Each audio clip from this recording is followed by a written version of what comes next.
Hi, ಈ ವರ್ಷಾರಂಭದಿಂದಲೂ ಅನ್ಕೊಳ್ತಾ ಇದ್ದೆ 21 days ಚಾಲೆಂಜ್ನ ತಗೋಬೇಕು ಅಂತ. ಈ 21 ದಿನಗಳು ನನ್ನನ್ನು ವಿಪರೀತವಾಗಿ ರೆಸ್ಟ್ರಿಕ್ಟ್ ಅಂತೂ ಮಾಡ್ಕೊಳ್ಳೋದಿಲ್ಲ. ಆದರೆ ಈ 21 ದಿನದಲ್ಲಿ ನಾನು ವಾಪಸ್ ಟ್ರ್ಯಾಕ್ಗೆ ಬರಬೇಕು ಅನ್ಕೊಂಡಿದ್ದೀನಿ. ಲೈಕ್ ಪ್ರತಿನಿತ್ಯ ಎಕ್ಸಸೈಸ್ ಮಾಡೋದು, ಆದಷ್ಟು ಹೆಲ್ದಿಯಾಗಿ ಊಟ ಮಾಡೋದು, ಪ್ರತಿನಿತ್ಯ ನಾನೇನಾದ್ರೂ ಹೊಸದನ್ನ ಕಲಿಯೋದು ಮಾಡೋದು, ಅಟ್ಲೀಸ್ಟ್ ದಿನಕ್ಕೆ 15 ಪುಟಗಳನ್ನು ಓದೋದು. ಸರಿ, ಹಾಗಾದ್ರೆ ಇವತ್ತಿಂದ ಶುರು ಮಾಡೋಣ.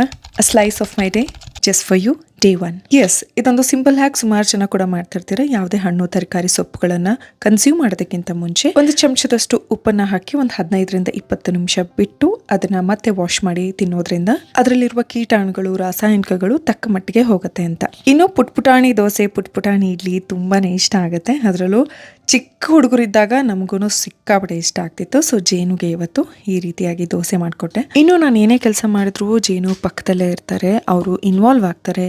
ಅವ್ರನ್ನ ಇನ್ಕ್ಲೂಡ್ ಮಾಡ್ಕೊಳ್ಳೋದು ನನಗೆ ತುಂಬಾನೇ ಇಷ್ಟ.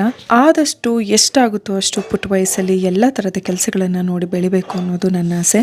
3 ವರ್ಷದ ಬುದ್ಧಿ 100 ವರ್ಷದ ತನಕ ಅಂತಾರೆ ಅಲ್ವಾ? ಅದಕ್ಕೆ ಇನ್ನು ಜೇನು ಸ್ವಲ್ಪ 1-2 ತುತ್ತು ಅವರೇ ತಿಂತಾರೆ, ಅದಾದಮೇಲೆ ನಾನೇ ತಿನ್ನಿಸ್ಲೇಬೇಕು. ಇದು ಎಲ್ಲ ತಾಯಂದ್ರುಗಳು. ಇನ್ನು ಇವತ್ತಿನ ಜ್ಯೂಸ್ ಕ್ಯಾರೆಟ್ ಮತ್ತು ಕ್ಯುಕುಂಬರ್ ಹಾಗೆಯೇ ಅದಕ್ಕೊಂದು ಅರ್ಧ ಚಮಚ ನಿಂಬೆ ಹಣ್ಣನ್ನು ಬಳಸಿದ್ದೆ. ಅದನ್ನು ಸೋಸದ ಮೇಲೆ ಈ ರೀತಿ ಪಲ್ಪ್ ಏನು ಸಿಗುತ್ತೆ ಅದನ್ನು ನಾನು ಚೆಲ್ಲೋದಿಲ್ಲ. ಈ ರೀತಿ ದೋಸೆ ಮೇಲೆ ಸ್ಪ್ರೆಡ್ ಮಾಡ್ಕೋತೀನಿ. ತುಂಬಾನೇ ರುಚಿಯಾಗಿರುತ್ತೆ, ಆರೋಗ್ಯಕ್ಕೂ ತುಂಬಾನೇ ಒಳ್ಳೆಯದು. ಇನ್ನು ಸುಮಾರು ಸಲ ನಾನು ಹೇಳಿದ್ದೀನಿ, ನಮ್ಮ ಬದುಕು ನಮಗೆ ಗೊತ್ತಿಲ್ಲದೆ ಹಳಿ ತಪ್ಪಿರುತ್ತೆ. ಎಷ್ಟೊಂದು ಒಳ್ಳೆ ಅಭ್ಯಾಸಗಳನ್ನು ನಮಗೆ ಗೊತ್ತಿಲ್ಲದೆ ಮರ್ತೋಗ್ಬಿಟ್ಟಿರ್ತೀವಿ. ಏನಾದರೂ ಒಳ್ಳೆಯದನ್ನ ಪ್ರಾರಂಭ ಮಾಡೋದಕ್ಕೆ ನಮಗೆ ನಾವೇ ಕಾರಣಗಳನ್ನ ಕೊಟ್ಕೊಂಡು ಮೋಟಿವೇಟ್ ಮಾಡೋದನ್ನು ಕೂಡ ಮರ್ತೋಗಿರ್ತೀವಿ. ಅದಕ್ಕೆ ನಾನು ಹೊರತಲ್ಲ, ನಂದು ಕೂಡ ಹಾಗೆ ಆಗಿತ್ತು. ಬಟ್ ಇವಾಗ ನೀವು ನೋಡ್ತಾ ಇದ್ದೀರಲ್ಲ ನೋಡಿ, ಸ್ವಲ್ಪ ದಿನ ನಾನು ಜೇನು ಏನೇನ್ ತಿಂದ್ರು ಅಂತ ಟ್ರ್ಯಾಕ್ ಮಾಡಿದ್ದೆ.